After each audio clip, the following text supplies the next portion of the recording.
the era of industry. We're in a technological era, fundamentally. The fascists, they have the resources, but we have imagination. We are making the tools to take back our sovereignty. When we make a giant fuck you to the system, it's breaking that stranglehold on the tools of power that's used against us. The fascists always use the narrative of we are the white knights in shining armor protecting against the threats. We come here and we move out the dark with pure whiteness. That's a false narrative because there is corruption in those castles. The real base of power lies with us. We are the darkness.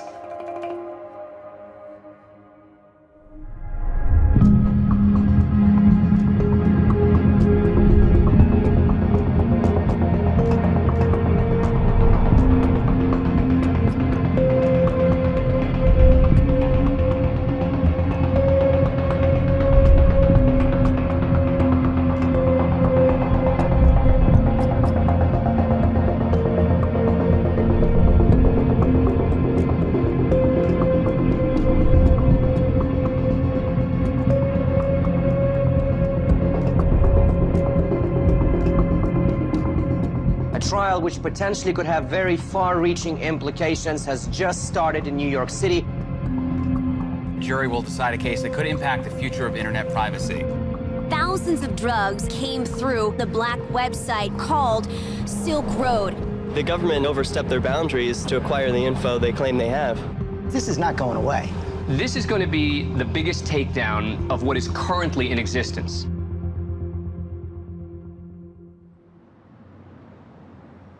On January 13th, 2015, a criminal trial began for the accused leader of the Silk Road, a black market in an area of the internet known as the Deep Web.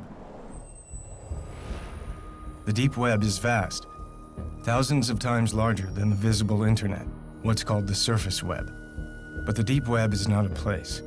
It simply accounts for all of the unindexed content online, banking data, administrative code for governments, corporations, and universities. It's like looking under the hood of the internet. Over time, the Deep Web became inhabited by people of all types who wanted to use this terrain for privacy. This hidden area of the Deep Web is called the Darknet, and it's accessible with a software service called Tor, originally developed by the US military and now open source and publicly funded. And while law enforcement and the media have painted a picture that Tor and the Darknet are nefarious tools for criminals, it's important to understand that they are largely used for good by government agencies, journalists, and dissidents around the world.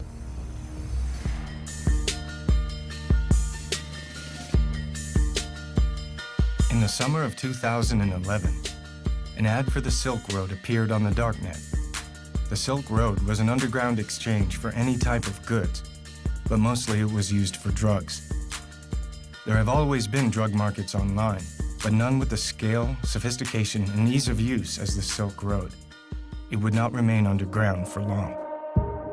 Hundreds of thousands of users use the impossible-to-trace website which sells drugs, forged documents, and even hitmen. It's called the Silk Road. Just look at some of the 13,000 items offered through that underground site. Ultra-clean cocaine, clean and real LSD, high-grade MDMA, also known as Molly, all with fast and free shipping. It generated roughly $1.2 billion in sales, with nearly 960,000 users, both buyers and sellers, in the US and more than a dozen other countries worldwide. YouTube videos like this one with 15,000 views tell anyone how to download an untraceable technology known as Tor that pulls data from thousands of computers worldwide to create this wide open marketplace. This hidden internet is underpinned by a virtual currency called Bitcoin. Bitcoins offer anonymized transactions which can be almost impossible for the police to trace. Heroin, opium, cannabis, ecstasy, psychedelics, stimulants, opioids, and here they are, suboxycodone and all of those, codeine, black tar heroin, you name it, they have it. They're all listed in the light of day. Unbelievable. The Silk Road's success was largely due to an innovative combination of Tor and Bitcoin. Bitcoin is a technology that uses cryptographic code to create digital currency. The sender transmits their Bitcoin code through a ledger called the blockchain to arrive at the recipient. Bitcoin is not perfectly anonymous, but if used carefully, it facilitates online purchases without revealing identity. Bitcoin was an ideal currency for the Silk Road because it allows for anonymity and is outside the control of banks and governments.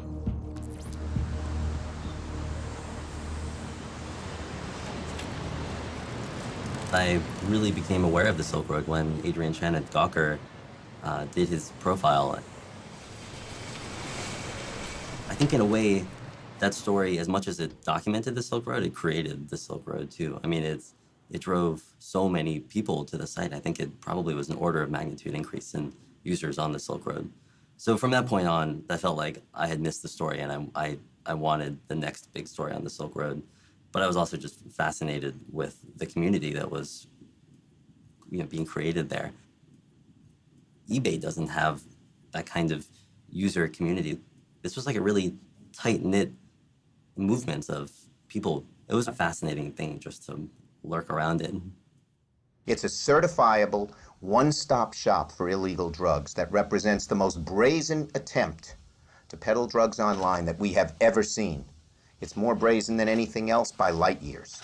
I mean, they had a really big, target on their back, and they even had been taunting, to some extent, law enforcement and, the powers that be by doing this in the open. And that's actually part of what these marketplaces are about. It's not so much about selling drugs as much as it is to make a political statement of sorts, right? This shouldn't be prohibited. We're free to do what we want, and we have the technology to do it, so there. The news around the Silk Road came almost entirely from law enforcement and government officials with little insight from those who were behind the market itself.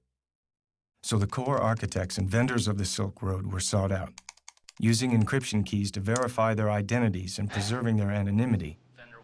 This is the first time they have spoken publicly. The Silk Road forums were a better community than I've ever seen in real life. There were many threads that had great political and philosophical discussions. Sure, there were illegal things going on, but this was a real community of like-minded people. The Silk Road didn't appear to have a single leader. There were the regular posts from the system's administrator, but otherwise the service appeared to be primarily community-run. Then on February 5th, 2012, after a highly successful first year of business, the Silk Road administrator made an announcement. I need an identity separate from the site and the enterprise of which I am now only a part. I need a name. Drumroll, please. My new name is Dread Pirate Roberts. You're the Dread Pirate Roberts, admit it. With pride. The Dread Pirate Roberts was cribbed from the mythical character from the novel and film The Princess Bride, and the choice was no accident. In the original story by William Goldman, the Dread Pirate Roberts was a nom de guerre handed down from user to user and passed along eternally. The man I inherited from was not the real Dread Pirate Roberts either. The real Roberts has been retired 15 years, and I have been Roberts ever since. I shall retire and hand the name over to someone else. This Dread Pirate Roberts, or DPR, would come to spearhead the Silk Road forums and was generally assumed to be the creator and owner of the site. The Dread Pirate Roberts to me seemed to be kind of the most interesting figure in that whole world. On the Silk Road forums, he was constantly posting these manifestos and love letters to his users and libertarian philosophical treaties. And he even had like this Dread Pirate Roberts book club where he hosted discussions of Austrian economics and free market philosophy. At the same time, nobody knew who he was. He had never spoken to the press before. I approached him on the Silk Road forum mid-2012 and started kind of just like trying to persuade him to talk, chipping away at him and just bugging him constantly. The actual trigger, I think, that made him decide to talk was this competing dark website called Atlantis. They were really much more aggressive in their marketing than the Silk Road. They put out this YouTube video advertising Atlantis as the new, better dark web drug site. So when I went back to the Dread Pirate Roberts and said, I'm going to do this story, it can either be about Atlantis or it can be about you, I think he realized that, he was a savvy business guy who realized he had to talk at that point. He did have a kind of political message that he wanted to get out, and I could see that in what he was posting on the forums. So I kind of played up to that, and I told him, like, I can be the vessel for you to talk about what the Silk Road really represents. And I think that appealed to him. So it took 8 months, but finally he did agree to an interview. Of course, he didn't tell me anything about himself, where he lives, his age, identity, anything that could be remotely identifying. I didn't start the Silk Road. My predecessor did. From what I understand, it was an original idea to combine Bitcoin and Tor to create an anonymous market. Everything was in place. He just put the pieces together. The most I'm willing to reveal is that I am not the first administrator of Silk Road. He was incredibly secretive, of course, about the inner workings of the Silk Road and, his own identity, of course. I mean, he was hunted by every law enforcement agency that you can imagine. The management of Silk Road is a collaborative effort. It's not just me making sure Silk Road runs smoothly. More often than not, the best ideas come from the community itself.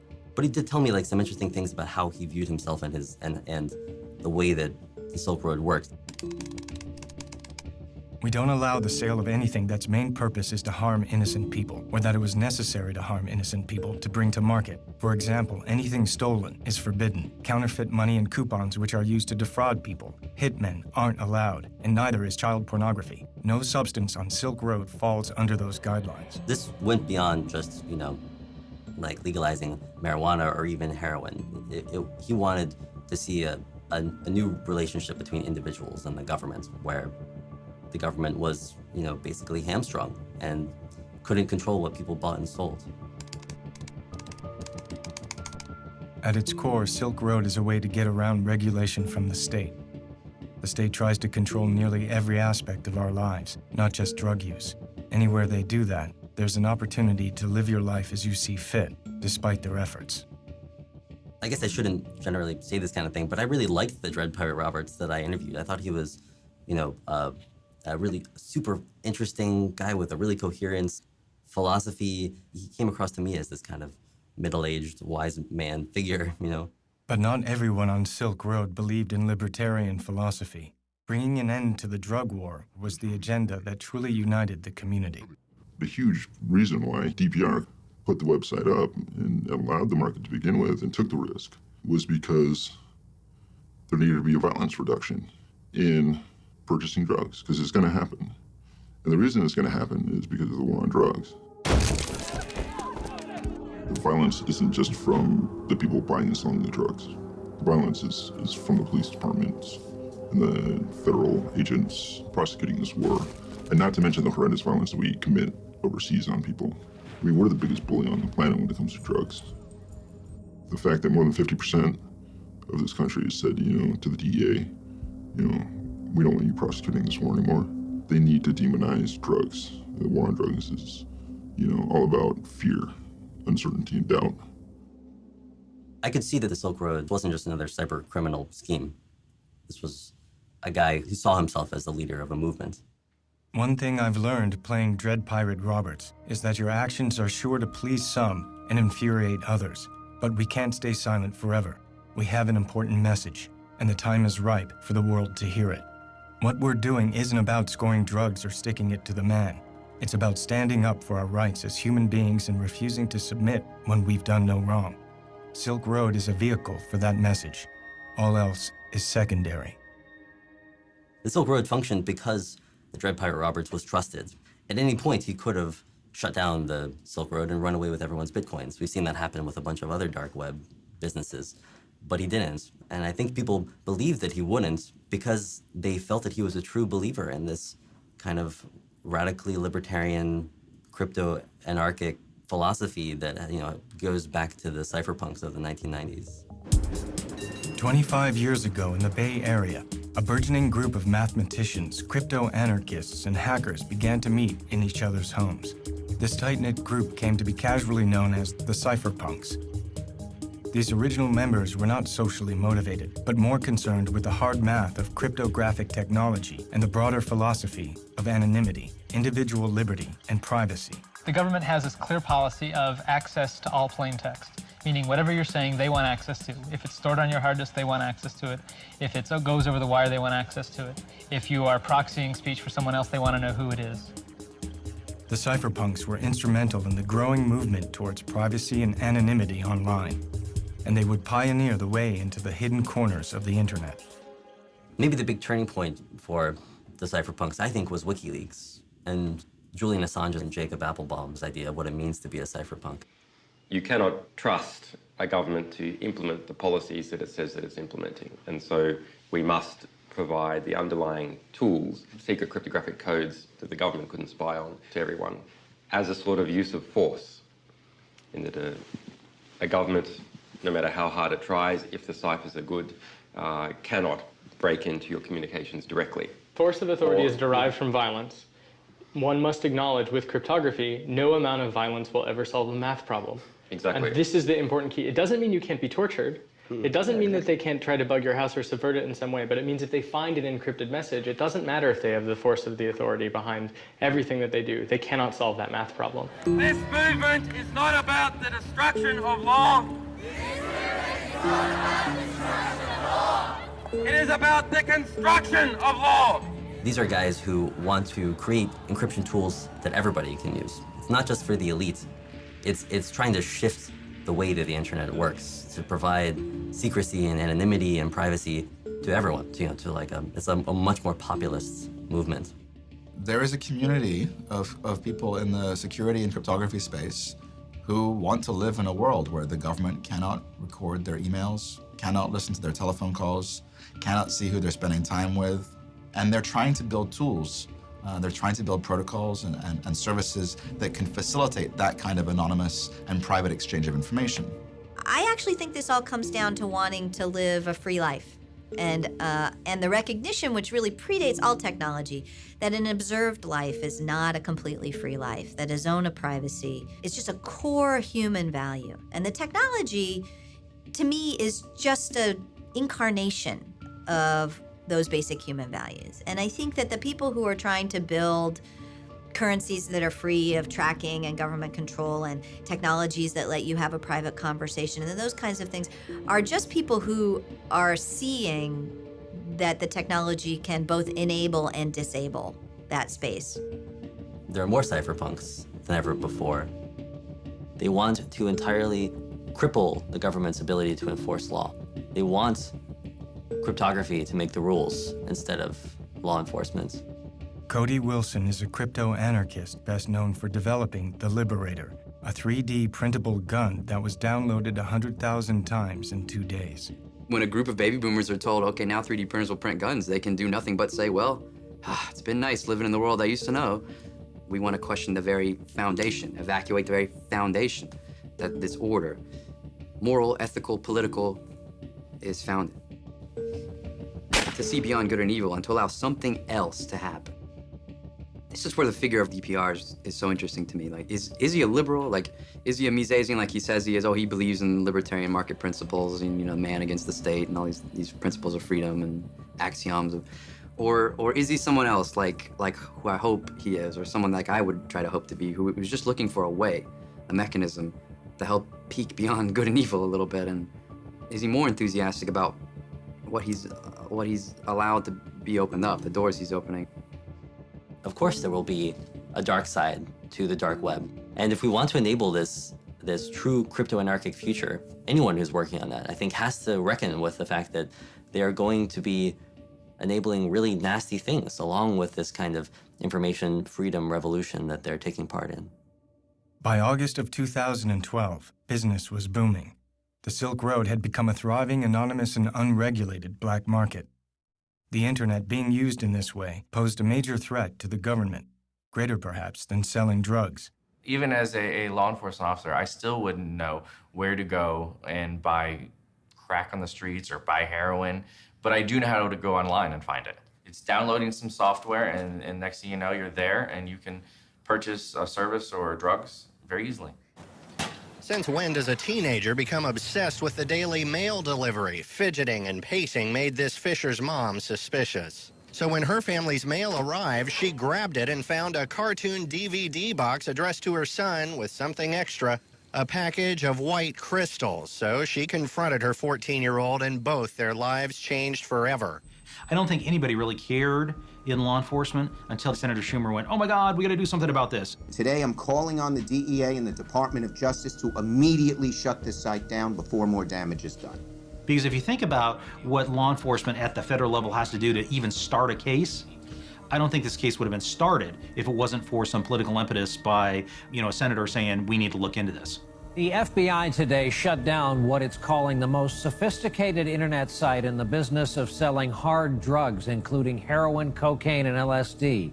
Anyone trying to log on to the website today found this notice shut down by the FBI. It was a sophisticated electronic smokescreen, and it took federal agents almost 2 years. They were able to infiltrate the site, but they made some of these purchases themselves using undercover identities. The secretive Dread Pirate Roberts was arrested in the most unlikely of places, this local public library in this San Francisco neighborhood. The FBI seized $3.6 million of Bitcoin's biggest haul in its 5-year history.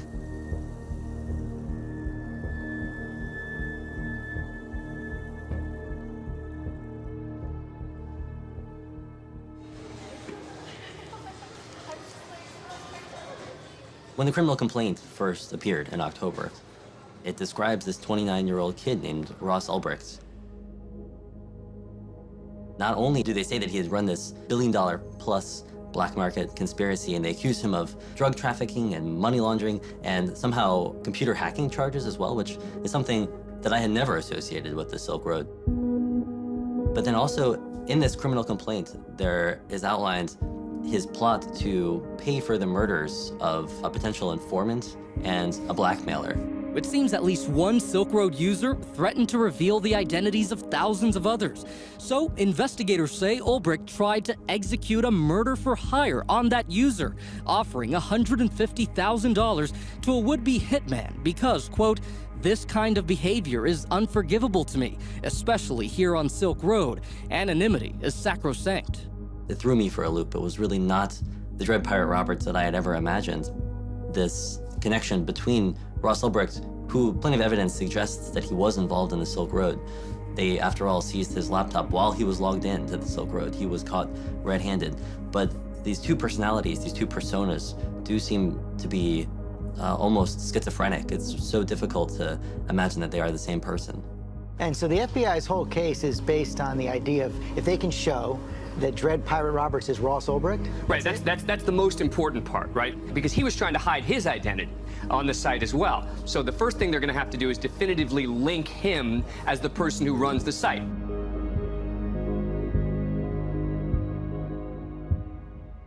Oh man, it was yesterday, actually. I was on my computer and I was on Facebook, and there's this guy that I know, and he's very into like Bitcoin and cryptocurrencies and stuff like that.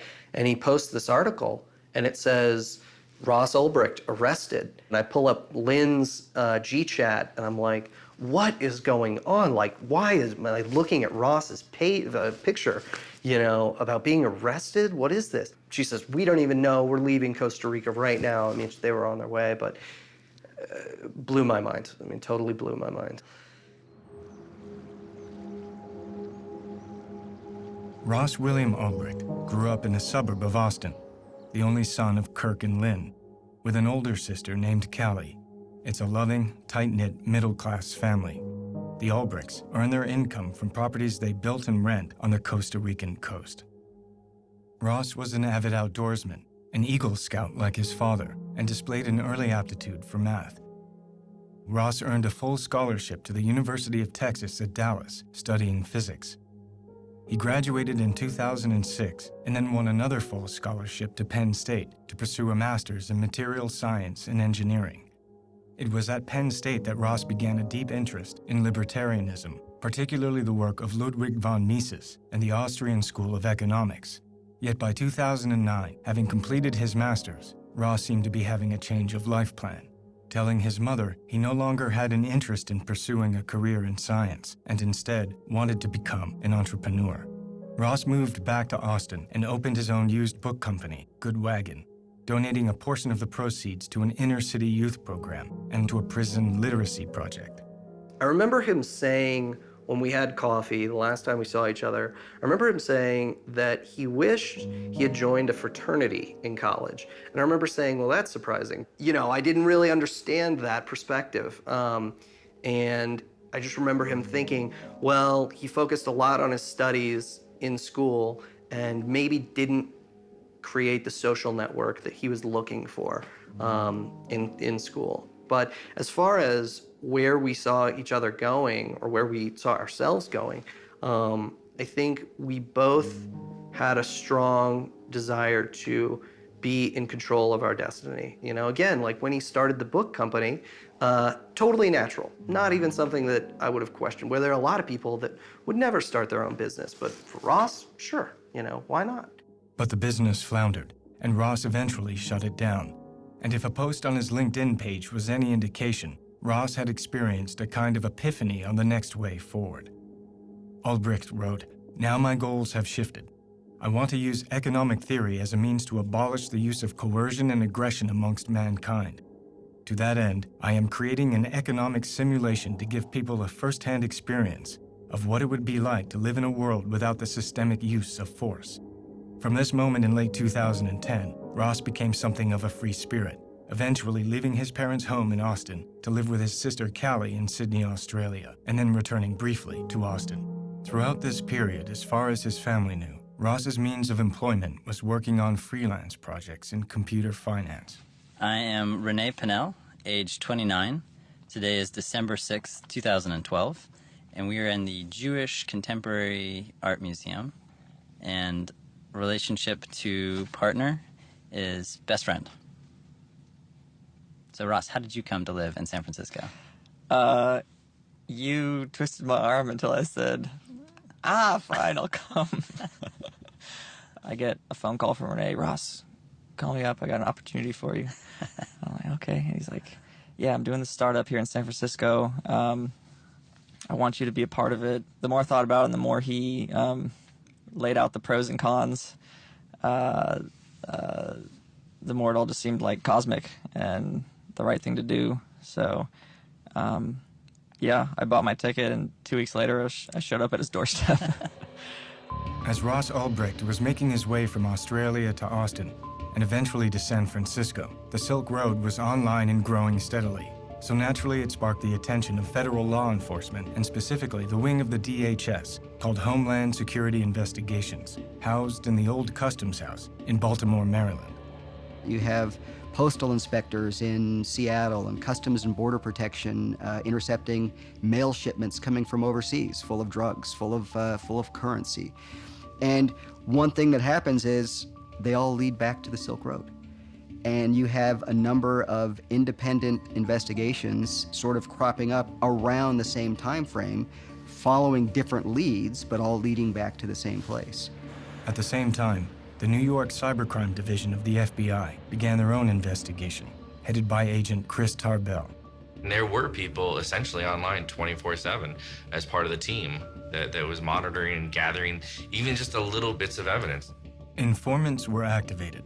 The site was crawling with law enforcement posing as vendors and buyers from the very beginning of Silk Road's existence. In early 2012, HSI partnered with Tarbell's FBI investigators as well as the DEA to mount an undercover operation called Marco Polo with the intention of penetrating the inner sanctum of the Silk Road. I had a package seized from China in January 2012 and thought nothing of it. I kept business as usual, which was a stupid move.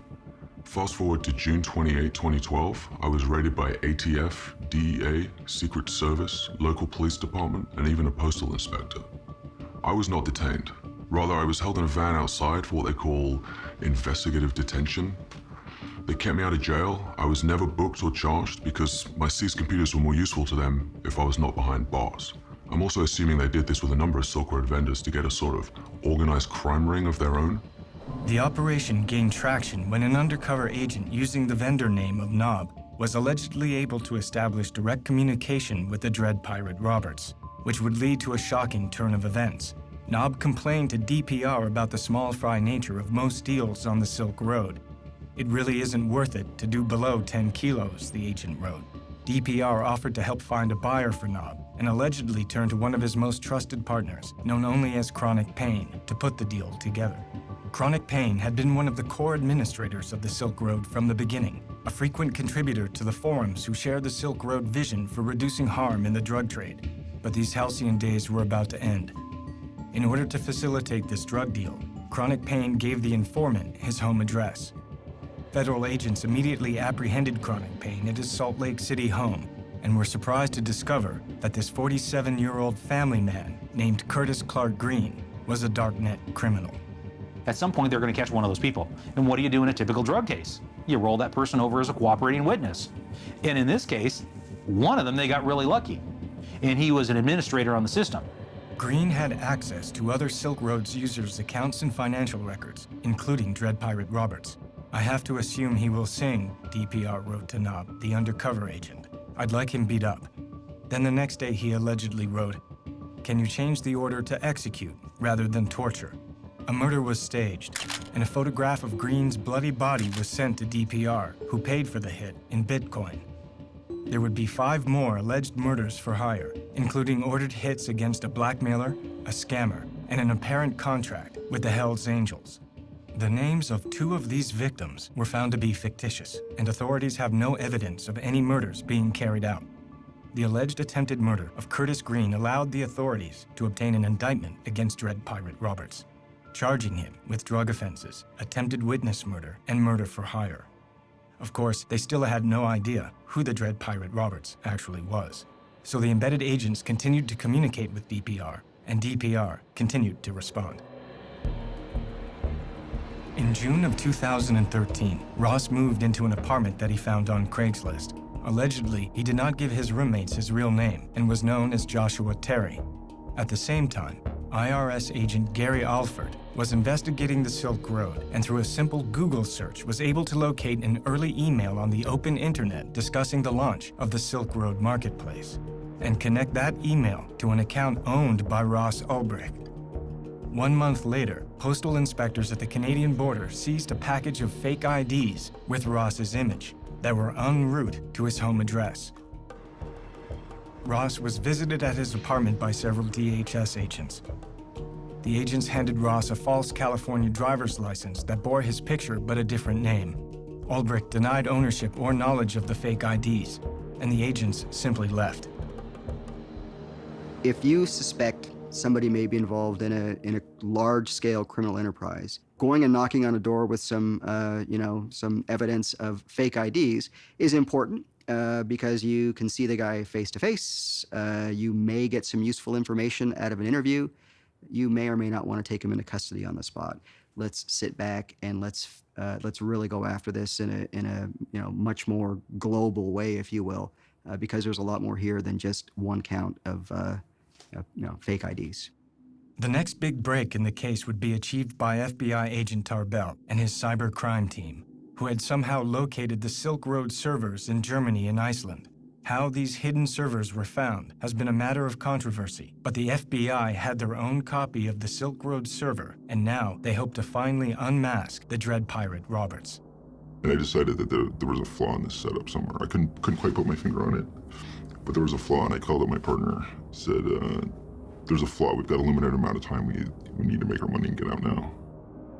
Over the course of a year, a Chicago-based agent from the DHS named Jared Deryagian had been embedded in the Silk Road, now posing as a high-ranking moderator named Cirrus.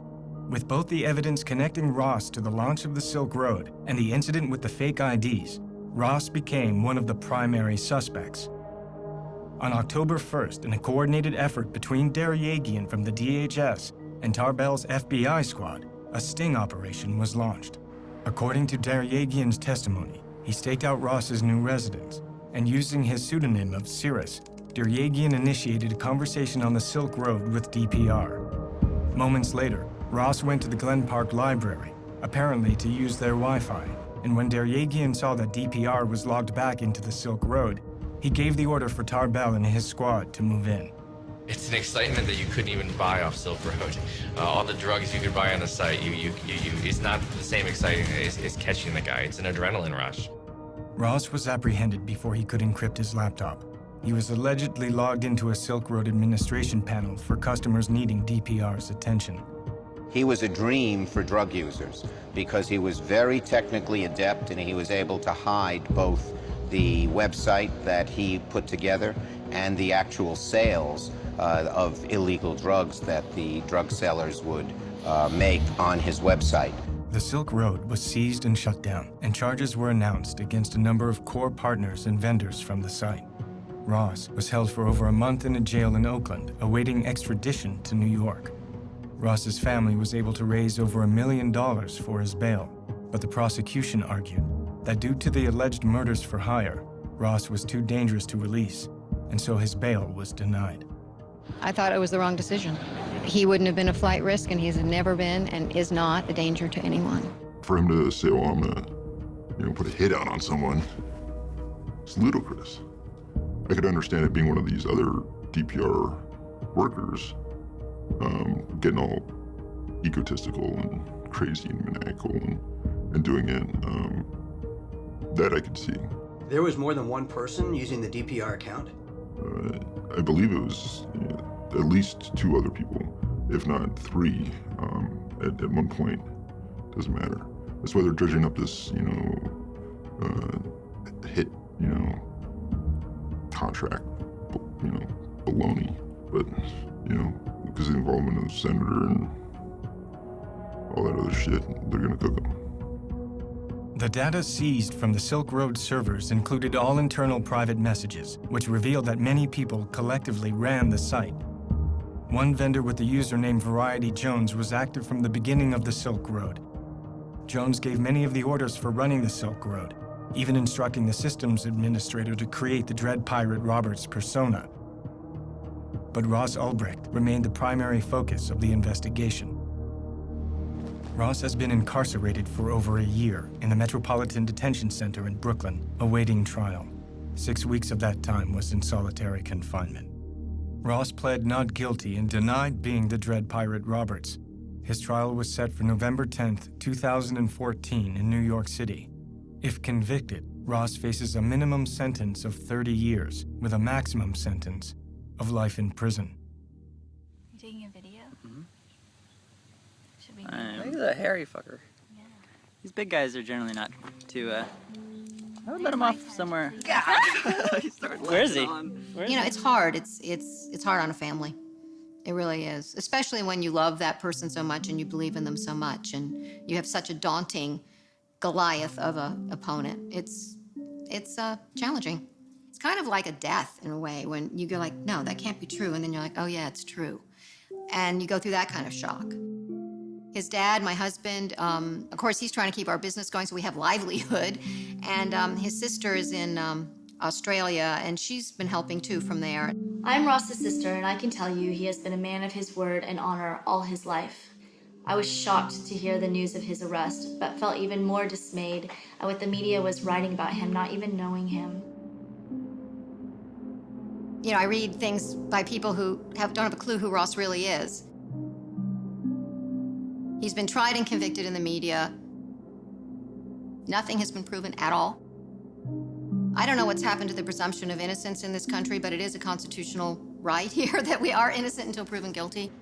Ross sent me this picture of himself about a week ago. It was taken a couple weeks ago in prison. I guess sometimes they go around and take pictures for the families. He is doing well as can be expected, of course, under the circumstances. And finally, after 5 months of delays, he has had access to the discovery, the evidence that the prosecution has. And so he's been working very hard going through that. We are asking the prosecution, how did you find the server? And they're not saying. We have to know how they found the server in order to see if Ross's Fourth Amendment rights have been violated. And how would anyone know if the evidence had been tampered with or anything else if it's not revealed how they found the server? There were 14 searches and seizures in this case, which is a fishing expedition into a person's total property, unlimited rummaging through all of their things to see what they can find. When the criminal complaints first appeared in October, I think the supporters of the Dread Pirate Roberts and the Silk Road just scattered because suddenly this thing that had seemed like an idealistic community built around nonviolence and, libertarian free commerce suddenly seemed instead like this bloody criminal conspiracy. And a guy who probably otherwise would have been a kind of political cause celeb who would have had all of these supporters calling for his freedom, instead was treated as an immediate pariah. He was seen as a criminal. So there's a lot of circumstantial evidence, if you want to call it that. There's a lot of technical bits and pieces involved. It got really crazy in the middle of that. It's sort of, one thing is taking down this online drug market, another thing is pinning a number of murders for hires on top of it. It just seems really, really far-fetched. The 29-year-old seemingly clean-cut entrepreneur was living a secret life as a digital drug lord. They're claiming that he's living in a manner of a head of a cartel. The distinctions between Ross Ulbricht and the head of a cartel, you don't have to see too many movies to recognize what the differences are here. Then when the indictment finally came out, there were suddenly no charges around these murder-for-hire accusations, only the drug trafficking and money laundering and computer hacking. They had 6 charges. They used them against him to deprive him of bail.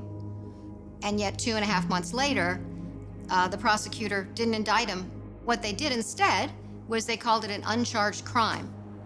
Well, if something's a crime, don't you charge someone for it? And if it's not a crime, why is it there? Because it's prejudicial to a jury to have that sitting there, unproven, just smearing him.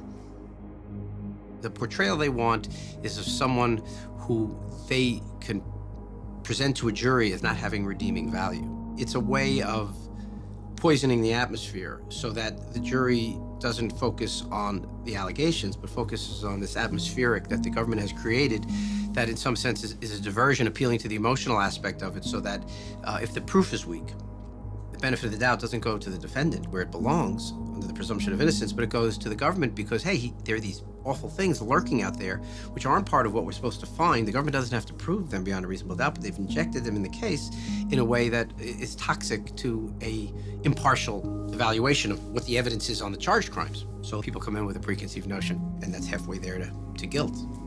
Previously, the murder for hire was in there as a charge, and then it was dropped. But it's not gone away. It's included as what they call an overt act in the conspiracy and to sell drugs. And so they actually made it one of the things to support the larger drug conspiracy, to either get at trial or get him to plead. It seemed like this bait and switch that the government had accused him in this almost informal way of murder, so that when he was charged with these nonviolent crimes in the end, he would still be seen as a violent criminal. I think that has really been effective in coloring the portrait of Ross Ulbricht. Ever since Ross's arrest, he and his best friend Renee Pinnell have remained in regular contact. Renee declined to give substantive interviews to the press for fear they would be used against Ross in court, but agreed to answer questions via email.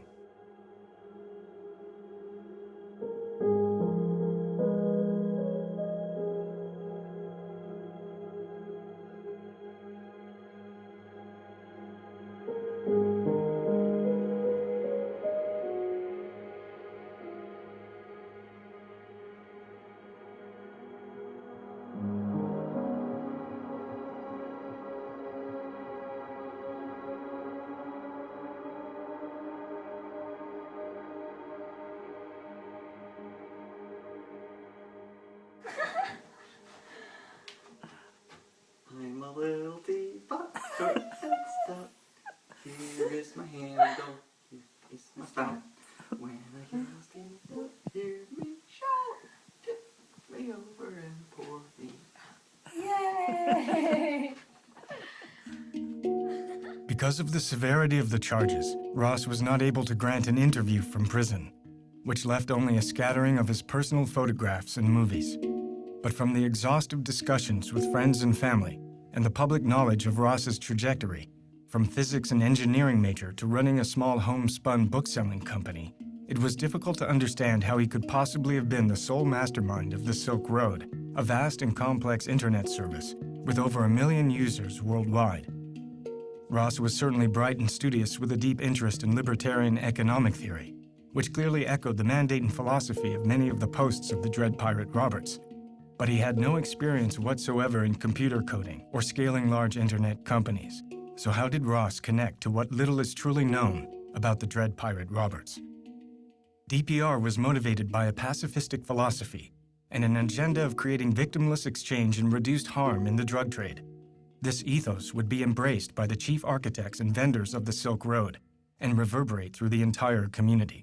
There were quite a few people that I didn't sell to, just because I could tell that they were obviously, not mature enough to handle using these drugs and didn't know enough. It was like, go read first, go figure it out, then come back to me, I'll sell you some. But I'm not gonna pop your cherry and kill you, potentially. But heroin in particular, I was very careful about who I sold it to because it was not stepped on. It was the best heroin on Silk Road. The Silk Road appeared to be a successful experiment in creating a pacifistic community, overseen by a figurehead with a deep-rooted ideology. But these core ideals of the Dread Pirate Roberts were completely at odds with the murder-for-hire allegations. Did DPR become corrupted and turn his back on the mandate of nonviolence and harm reduction? Were there other people using the DPR account who were responsible for these actions? Or was there some other truth behind these alleged murder hits that produced no victims?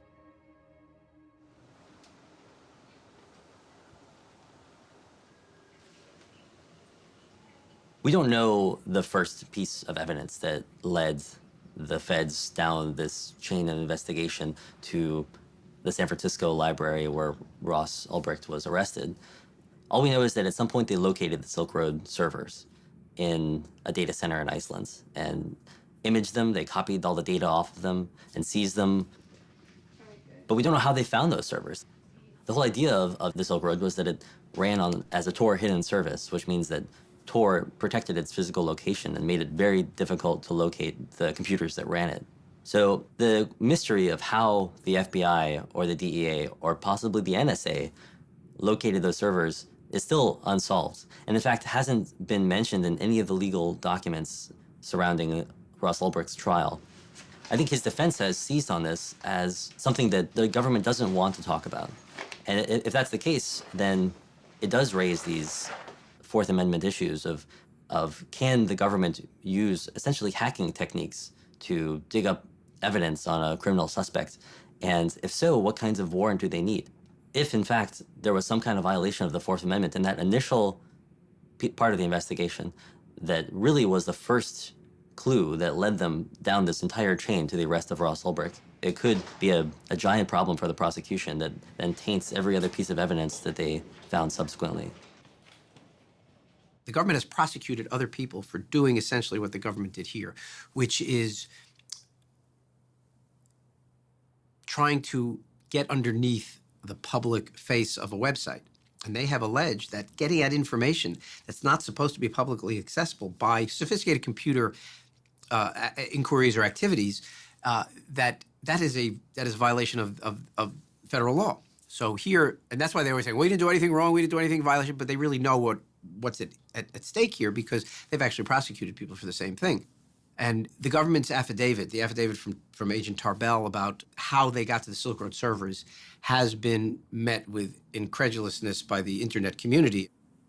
The Tarbell Declaration, to put it politely, seems vaguely disconnected from the truth.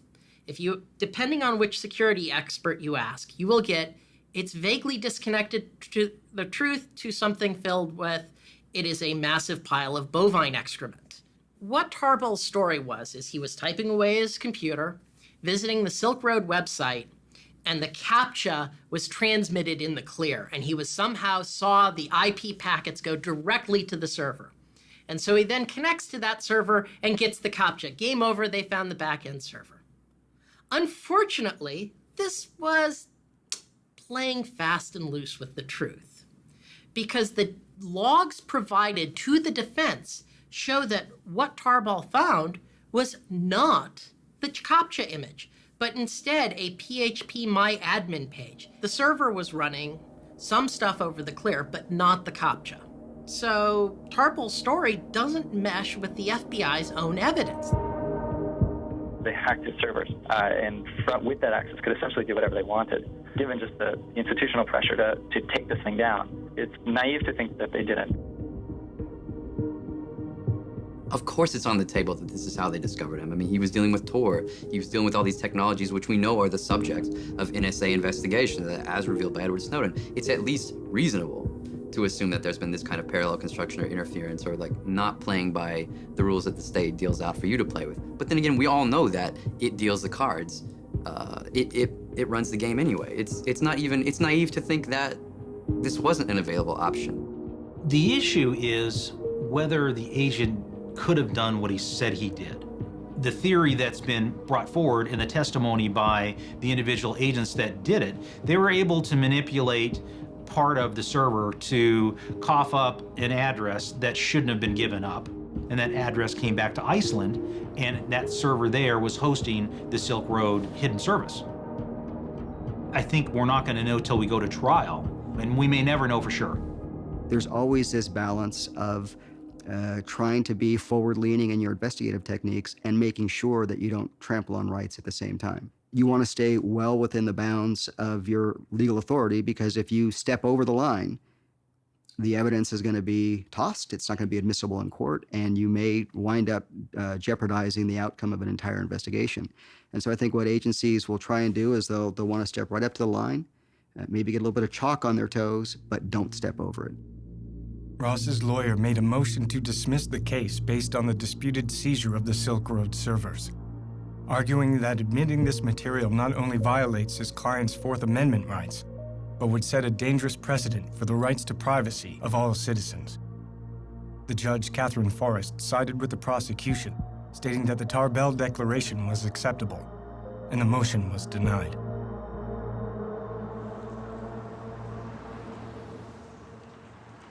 Search and seizure law in the digital age is really doesn't have the limitations on it that it does in the physical space. And we see it not only in the search and seizure laws, like what is the standard upon which they can come and grab your computer? What kind of searches can they do on your computer once they have it? Do they just get everything? We see this at the border, or we see this at search incident to arrest. People now carry around smartphones that have their whole lives in them. And if they get stopped, law enforcement is certainly right now in a lot of places taking the position that absolutely anything that's connected that's on that device, including logging into your accounts that you can log into from that device, is fair game. If the prosecution gets away with this warrantless seizure of Americans' data, as well as all these other foreigners, it could have a lasting precedent for how the Fourth Amendment works in the digital age. And I think that, in fact, may be the most lasting effect of the Silk Road. Generally, what happens in the criminal law field is that there's some case of major proportion that is used as a means of changing rules or expanding exceptions to constitutional protections. And once it's there, once the precedent is set, it then trickles down very quickly and very easily into all sorts of ordinary cases where, the ends justify the means. Then all of a sudden, it's now spread. The average citizen may say, well, why is this important to me? Why do I care? I'm not buying drugs on the network. Nobody I know is buying drugs on the network. But it's not just about that. We're a democracy. And informed citizens understand they have a right to privacy, and that the Fourth Amendment protects against unreasonable searches and seizures.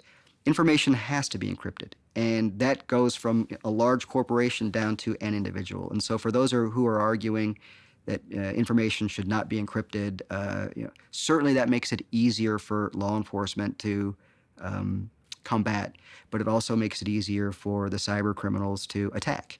It makes total sense that criminals are among the early wave, along with the sort of paranoid people, of these new tools and services.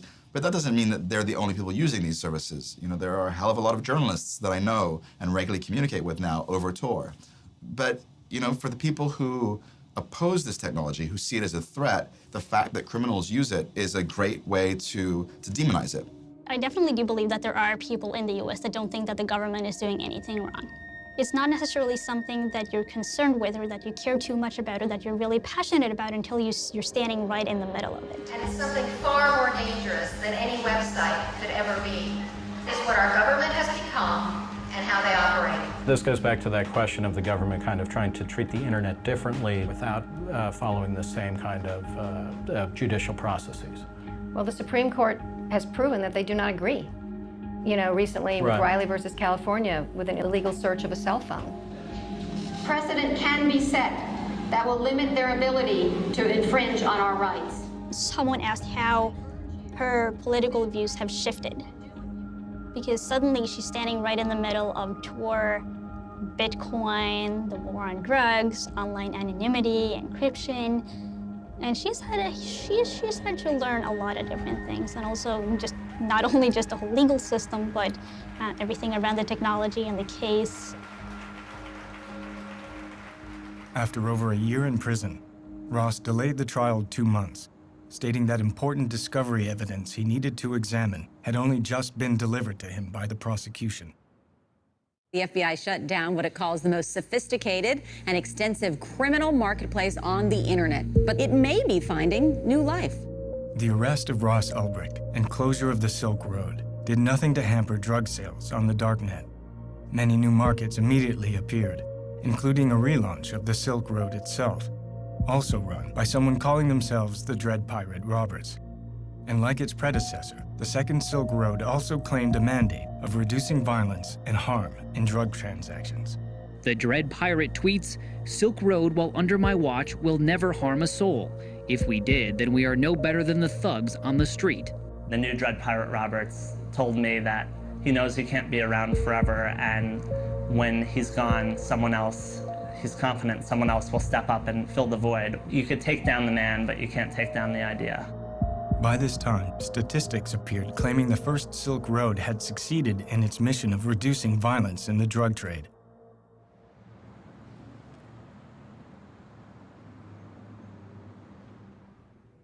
While I was with the Baltimore Police Department in the early 2000s, I had 2 city officers in uniform killed by drug dealers on the street. And there was a family of 7, a Dawson family on Preston Street. They were killed by one drug dealer in one night, mother, father, and 5 kids. And so as the years in the early 2000s start moving along, I'm continuing to think about this from a place of violence and beginning to realize that our policies of drug prohibition were actually counterproductive to public safety. The one thing that I signed on for to improve, to better public safety in our neighborhoods, was making it worse. And I found a large number of police officers and judges and criminal prosecutors and DEA agents and FBI who think the same way. If Baltimore moved from street corners to online services, oh my God, you know how many fewer shootings we would have every year, which equate to fewer homicides? Number one, it removes the buyer from the back alleys and from the street corners and from those dangerous places of dealing with the seller. Buying it over the internet where it's delivered to you removes you from that scenario. One of the interesting things that having an online market does is that it makes sellers much more accountable to buyers. And one of the really interesting innovations is the whole review system, where buyers can review the sellers and the items that they bought from these on these marketplaces. And what that does is it makes sellers more accountable, and it gives buyers a way to assess both the quality, the purity, and the potency of the drugs they're getting. It makes these transactions much more safe for the buyers. But we're shutting them down, attempting to shut them down, because we will never shut them down. We've been at this drug war now for over 4 decades. And what has happened since then? At the beginning, it was just the cartels and organized crime making a ton of money. Today, they make globally $322 billion off of this industry. Corporate America is also now in the game. Private prisons, okay, Corrections Corporation of America. About a year ago, they gave out $675 million in dividends to their shareholders. Drug testing companies, it's now become a multi-billion-dollar industry. And who gets tested? Those who are in prison or under the control of our criminal justice programs on parole and probation. So corporate America's making a lot of money. What about law enforcement? Law enforcement's making a ton of money. The government's 1033 program, where we get armored vehicles and machine guns and whatever we want of the surplus military equipment, that's because of the drug war. Over the years, we've seen these huge bureaucracies build up around the drug war, around prosecuting the drug war. You've got the Drug Enforcement Agency, you've got the Office of National Drug Control Policy. So a lot of the opposition is just rooted in self-interest among places like the FBI and the DEA, where if you're telling somebody who's been in the FBI for 30 years that drugs are no longer a priority, that's an existential threat to them. That kind of takes away their whole reason for existence. You really have to think about the danger of some of these drugs, the severe danger of addiction, the havoc that it reaps on families and children and careers. And so to say that we need to step back and liberalize, well, that's one approach you can take, but then you've got to look at a cause and effect. If we do this, what are the second and third order effects? The FBI, our federal government, they're going to go in and they're shutting these places down. You know what? New ones just open up. Because there's so much money to be made, they'll continue to open up. And it's just a dog chasing its tail.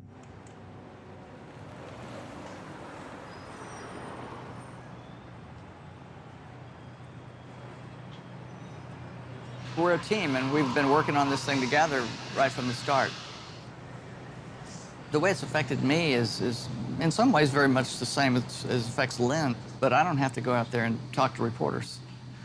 And we kind of set it up that way. It's hard enough having your loved one in prison, but then the whole media thing it definitely adds a pressure. I've known for a long time that the media wasn't reporting the whole story, that it was skewed. I see what Lynn and I are doing as a pushback to that. Ross has been in there a year, and he's avoided all violence, even though it's been around him. That has matured him, for sure. The fact that he's come out of this unscathed so far speaks volumes. He seems serious. There's a lot at stake. He's feeling good that we got the extension.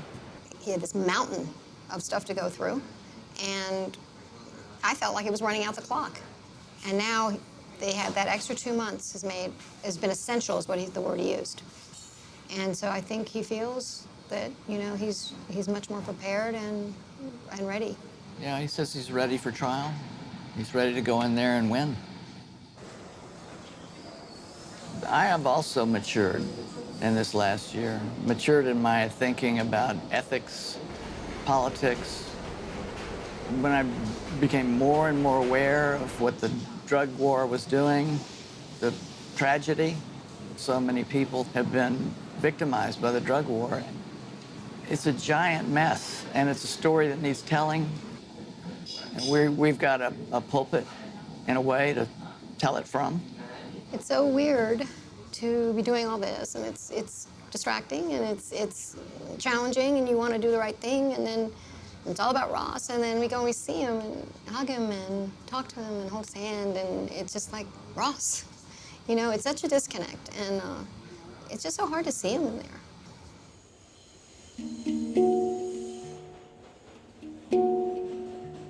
Being in the prison visiting, it's a very emotional experience because there are all these families there, and they get to see their loved one 1 hour a week.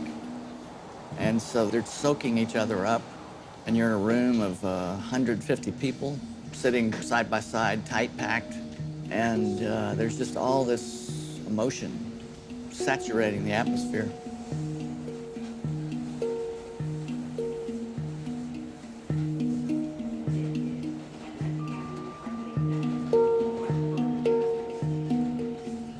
The prisoners have segregated themselves. But as loved ones coming to visit, there's no sense of segregation, race at all. We're just 150 people whose hearts are breaking.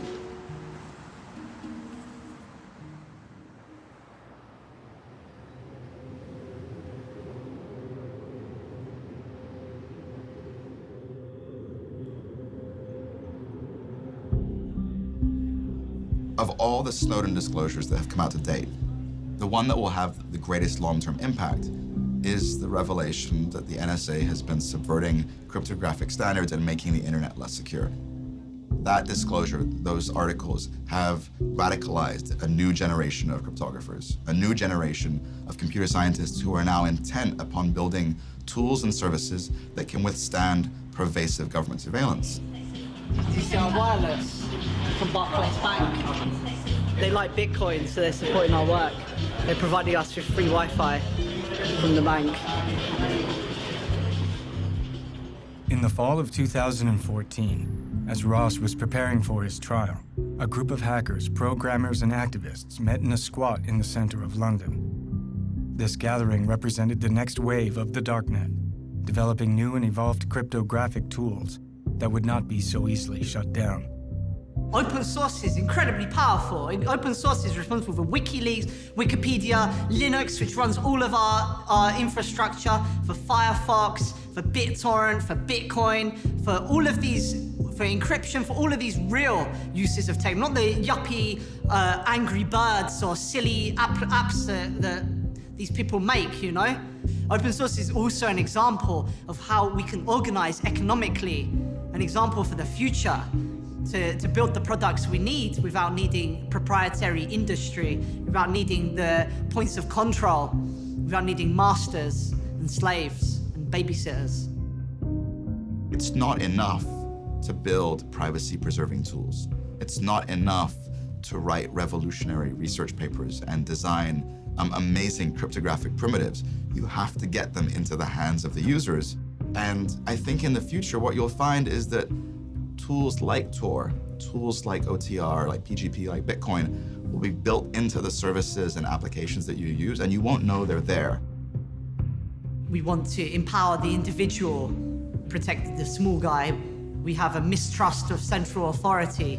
We believe in freedom of information. First of all, we had the centralized drug marketplace, Silk Road.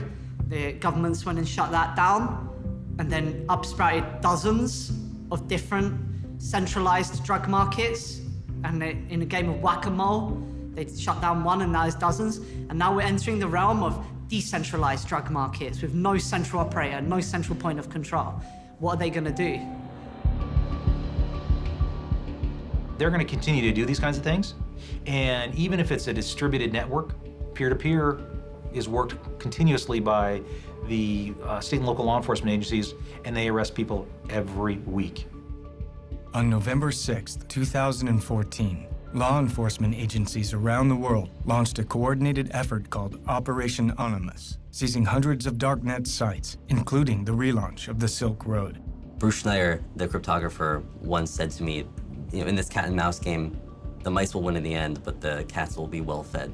I think that that's the way to see it, that this game is going to continue forever. They're always reacting to us.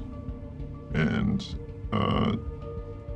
which is fine, but once they've reacted and they've shored up and they've figured out, those are the new defenses, you're not getting past this one, we just get to sit there and pick at it and get around it again. We're always going to win. We're always going to win.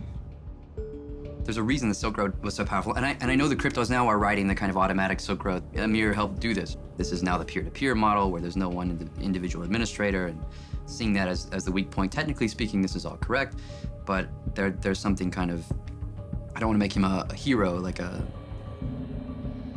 don't want to say that he's a hero, but DPR recognized what was at stake, and he was willing to do the things that most of the libertarians weren't willing to do because he was serious about, I think, what the Silk Road meant.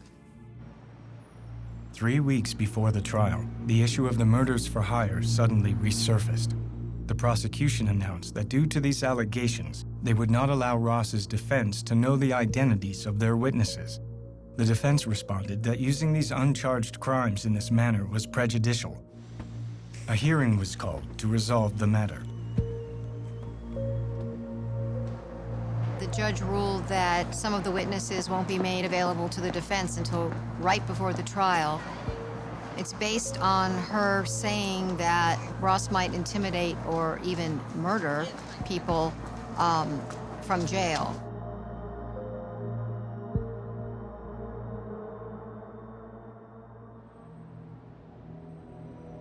When all this first happened, I said, well, it would still have been necessary to say that, well, this man's a murderer and he was only out for his own gain, and he had casual, like, what do you call it, a callous disregard for human life. It's necessary to paint a figure that way rather than to make him, a martyr of the war on drugs. I think that's just good planning. I think it's going to be difficult to have a fair trial. If you are innocent until proven guilty, then with all the evidence and all the stories that have been written, I think it's going to be really difficult to find people who are not influenced by any of this at all going into it.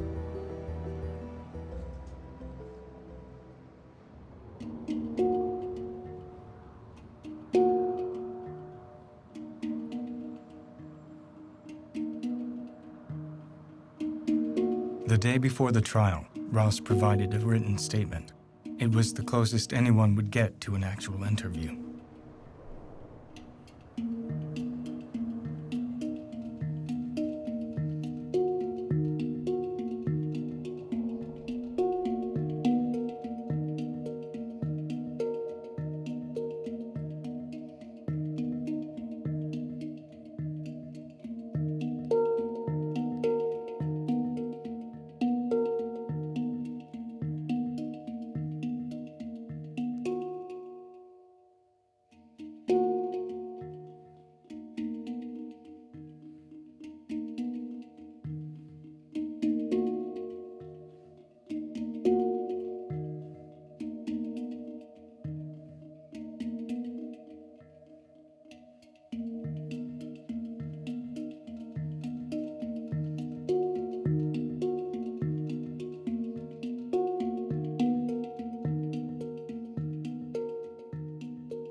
Ross Ulbricht went on trial today. The jury will decide a case that could impact the future of internet privacy. Good evening to you. Opening arguments taking place today, and the first witness took the stand and actually just got off a few minutes ago. A Homeland Security investigation special agent who testified saying thousands of envelopes of drugs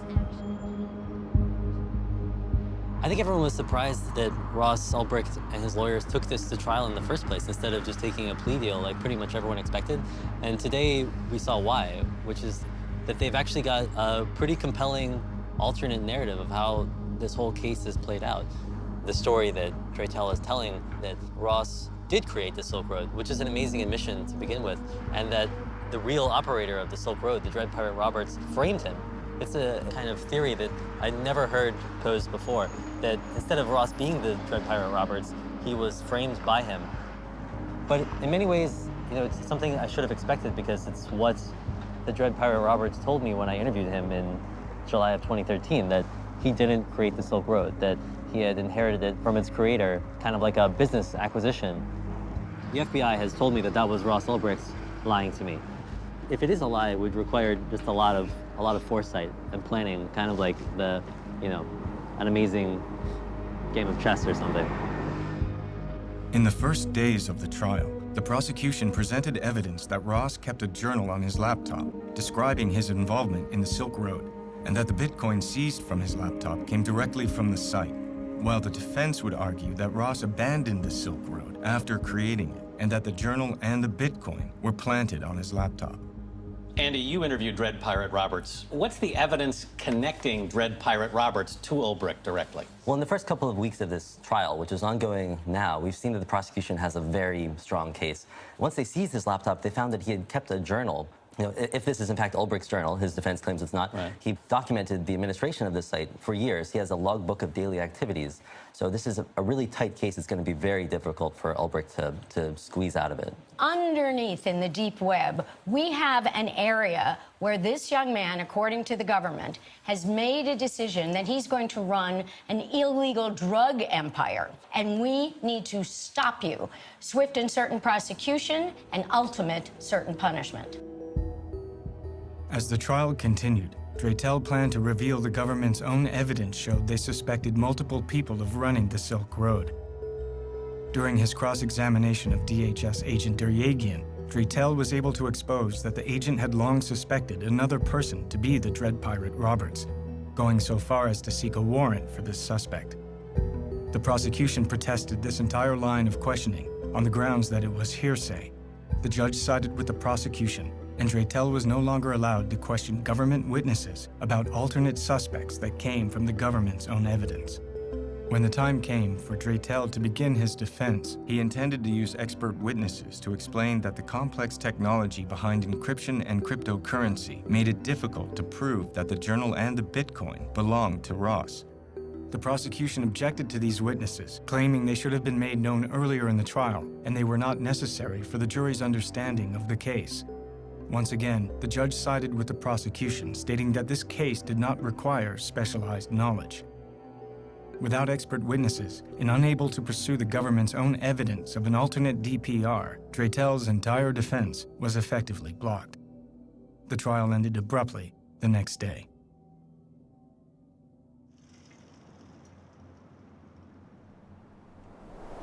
The trial of Ross Ulbricht raised more questions than it answered. Did we really know the full truth of the Silk Road case? Would this case set a precedent for the warrantless search of Americans' digital property? Whatever the ultimate outcome, it was clear that the fall of the Silk Road was not the end of a chapter, but the beginning. And the movement to create tools and services for online privacy is stronger than ever. The trial of Silk Road mastermind Ross Ulbricht concluded when the jury found him guilty on 7 different counts. It included 3 drug charges, as well as computer hacking, money laundering, and even a kingpin charge of continuing a criminal enterprise. Now, Ulbricht faces a minimum of 30 years behind bars, but his defense plans to appeal this decision. Anyone here, all of us, are going to be judged by things for which there is no attribution in real life. There's only attribution on the internet where things can be created, modified, edited, moved, hacked. Was it a fair trial? No, I don't think so. As the actual verdict was read, the word guilty was said 7 times. Ross was just staring straight ahead. I don't know what was on his face. But afterwards, he turned back to look at his family, and he had this really heartbreaking kind of stoic smile. And he wasn't crying, but he was just blinking hard. And then as he was led away, his mom said, "This is not the end." You know, that was it.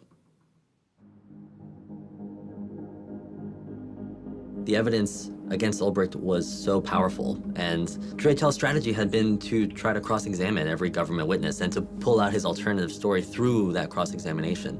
And when the judge essentially shut that down and said, you have to limit your cross-examination to the scope of the government's initial questioning, that really prevented him from telling any other story.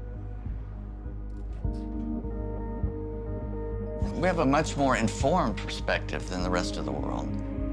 We have meetings that we've had with Josh through the last year and 3 months, regular meetings. We know about how he felt like he might win the case in cross-examination. We know that the government, that his witnesses were blocked from testifying. We were in the courtroom and we saw what happened and the travesty, the appalling obstruction of justice that happened. There was 5,000 pages of government evidence to do with one witness alone, Jared Yegan. None of that was allowed. 5,000 pages, and it was dumped on the defense 10 days before trial. Another 2,500 pages for other witnesses was dumped on the defense a week before trial.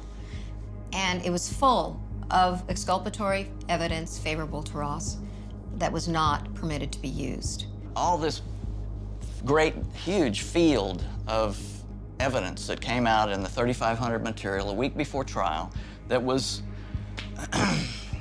that would help prove Ross's innocence was excluded from being brought out in the courtroom. It would have been a whole different case. This was the trial that didn't happen. The trial just didn't happen because it was only the prosecution's narrative that we heard. So then what about the hacking of the Silk Road servers? What about the precedent issues of the case? We didn't get that far. We didn't get to even have that kind of public hearing where The FBI has to say how they did it, and then we get to decide whether that was legal or illegal.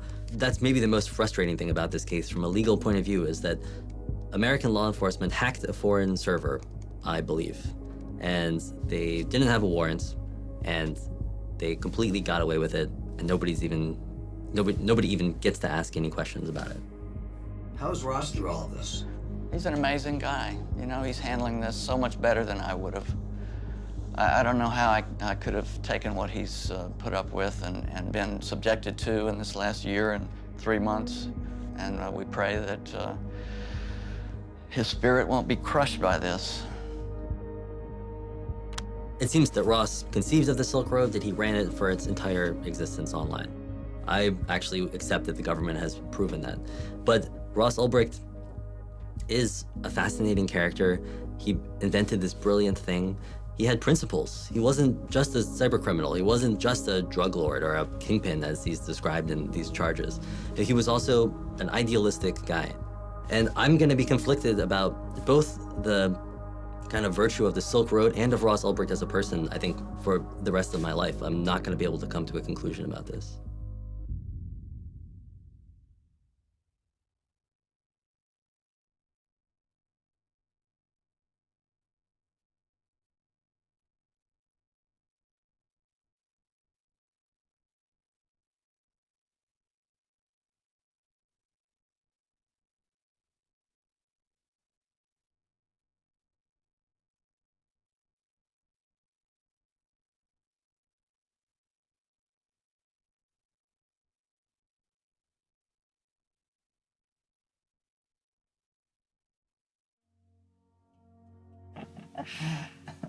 I don't know. You got any more questions, or should we wrap it up? Yeah, future outlook. What are you going to do over the next 5 years? Like one sentence. I'm gonna.